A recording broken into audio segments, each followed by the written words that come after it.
Ladies and gentlemen, in this video on Euclidean geometry, we will not look at the questions, but the important thing that we are going to do is to share the skills on how to understand the statement and use the information provided in the statement in the diagram to analyze the diagram. Right. In the diagram below, points P, Q, R, and S are points on a circle with center O.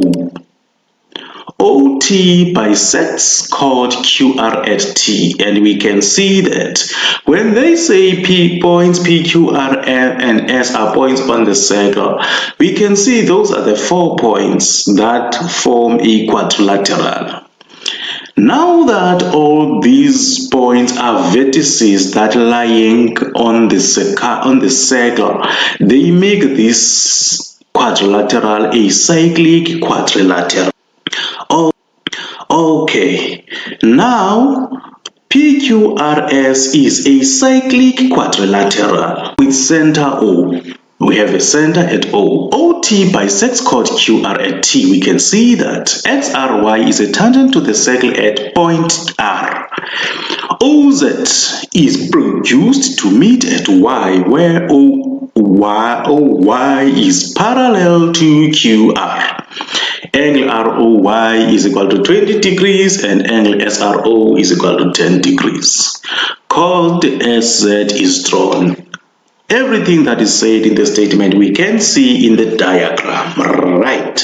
Now we need to analyze the diagram. To analyze the diagram is to apply the information that is provided in the diagram. Right.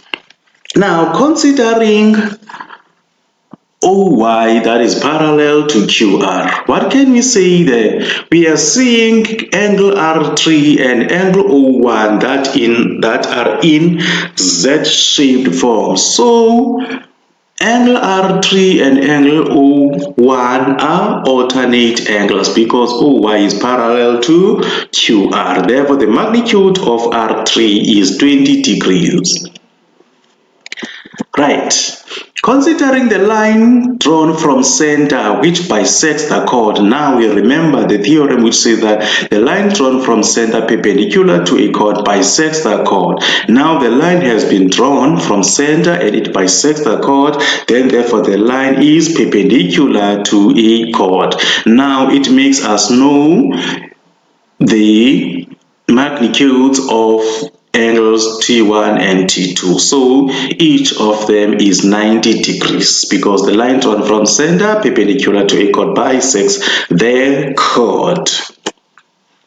Looking at triangle ROT, we say that we do have the magnitude of R3 and to have the magnitude of angle T1. So the sum of the interior angles of a triangle is 180 degrees. So the only angle whose magnitude we don't know is angle O2. Then therefore the magnitude of angle O2 is 70 degrees. Now looking at XR, which is the tangent, and OR, which is the radius. We remember the theorem which says that the tangent is perpendicular to the radius, meaning that when the tangent and the radius intersect, they subtend an angle of 90 degrees. Looking at their point of contact, angle R3 and angle R4 should add up to 180 degrees. Now we have 20 degrees, which is angle R3, so which means that the magnitude of angle R4 is 70 degrees. Right. The angle S2 in triangle QRS. Now that we are looking at the triangle QRS which intersect the tangent at point R, then there is an angle between the tangent and a chord, angle R4. Then therefore that angle R4 and angle S2 are equal using the tan chord theorem. Therefore the magnitude of angle S2 is 70 degrees. Okay. Consider the straight line with angles R1, R2, R3 and R4. Those are the angles on in a straight line. Then therefore the angles in a straight line add up to 180 degrees. So those angles whose magnitudes we know add up to 100 degrees. Then therefore the magnitude of angle R1 is 80 degrees. Okay. Let's now move. Considering triangle QRS and tangent XRY, there is an angle that is subtended between the tangent and a chord, which is angle R1. Between RY and RS, we have R1, which is the angle between the tangent and the chord. So we can apply the tan chord theorem to say angle Q2 is equal to angle R1. Then therefore the magnitude of angle Q2 is 80 degrees. Coming now to the cyclic quadrilateral PQRS. Remember now the quadrilateral, and in a cyclic quadrilateral we say that the opposite angles of a cyclic quadrilateral are supplementary, meaning that when you add angle P and angle QRS, those angles must add up to 180 degrees. Angle QRS plus angle P. Now angle QRS is equal to 30 degrees. Then therefore it means that the magnitude of angle P is 150 degrees because opposite angles of a cyclic quad are supplementary. Right, now considering the chord RZ, which subtends an angle at the center, which is angle O1, 20 degrees. The same arc subtends an angle at the circle, which is angle S1. Now when an arc subtends two angles, one angle at the center and one angle at the circle, now we remember the theorem which says that an angle at center of the circle is twice the angle at the circle, provided that the two angles are subtended by the same arc or chord.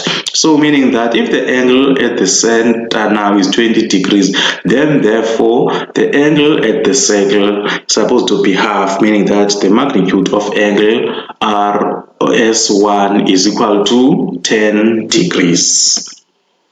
Okay.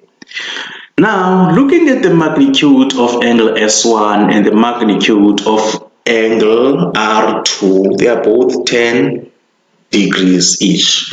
So, you can look at the Z shape that they are in. So, you can see now that all ZS and OR are parallel because those angles are in Z shape.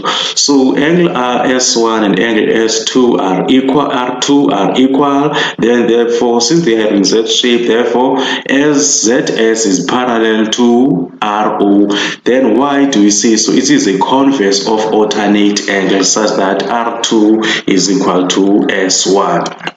In that case, as we already know that S1 is equal to R2, they are alternate angles, and ZS is parallel to RO, we can now then say that angle OZS and angle ROY are alternate angles because of those parallel lines. Right. Considering triangle ROY, we have angles ORY and angle ROY. Then now the angle whose magnitude we don't know in this case is angle Y. Then therefore we say sum of interior angles in a triangle is 180 degrees.